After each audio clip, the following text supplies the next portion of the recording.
ये हम लोग स्टिकर्स निकाल रहे हैं, खैर फाड़ के। वो जो जिसने डीटीपी बनाया उससे एक मिस्टेक हो गई, और जो लगाने वाला था एप्लीकेटर उससे मिस्टेक हो गई कि एक्चुअल में ये फोटो नहीं होना चाहिए था।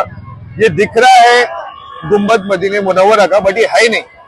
अब ये देखो, और मेरा फोन कहाँ है? ए मेरा फोन दे, फोन दे। मैं आपको ना एक्सप्लेन करता हूँ, ये है नहीं, फिर भी हम लोग एहतराम के लिए कि किसी के को भी ठेस ना पहुंचे, इसकी बेइज्जती ना हो, तो हम लोग ये फोटोज निकाल के हाथ से बांट रहे हैं या इसको फाड़ के बांट रहे हैं।